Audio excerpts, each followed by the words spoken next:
5,000 words of this thing that basically was the whole lurking in the graveyard through to the end of the baby swap. And I wrote this thing, sent it to a couple of friends just to say, I've written this thing, I'm not sure what it is, but it seems to be the start of something.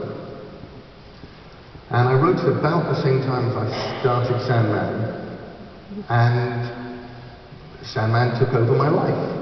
And suddenly I didn't do anything more with that thing, the 5,000 word thing. And I got a phone call one day from Terry Pratchett. And he said, Neil? I said, yes. He said, that thing that you wrote, with the baby swap and the sort of... And I said, yeah. He said, the demons in the graveyard. I said, are you doing anything with it? And I said, no, it's just sitting there. He said, well, I know what happens next. He said, either you can sell it to me, or we could write it together.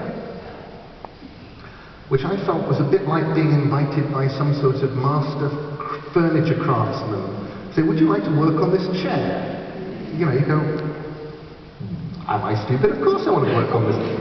Yes, I'll give this Pratchett guy a little bit of a chance to work with me. Never occurred to me. I'm working with Terry. So I sent Terry, we couldn't even find at that point the thing on disc. So I sent him the printout. And he started typing it in. By the time Terry had finished typing in that first 5,000 words, it was now the first 10,000 words. And he sent it back to me. And after that, it was basically, at the time I was more or less nocturnal.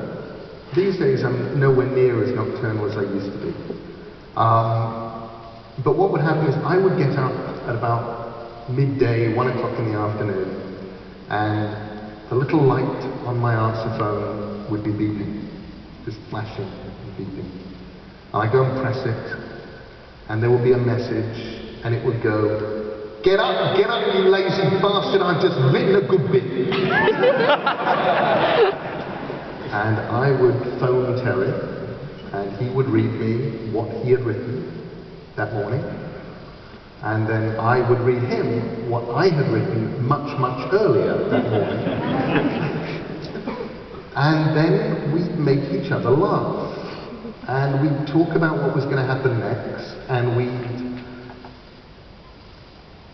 then at some point in the conversation, we'd both get back to work, and trying desperately to get to the next really good bit before the other guy did.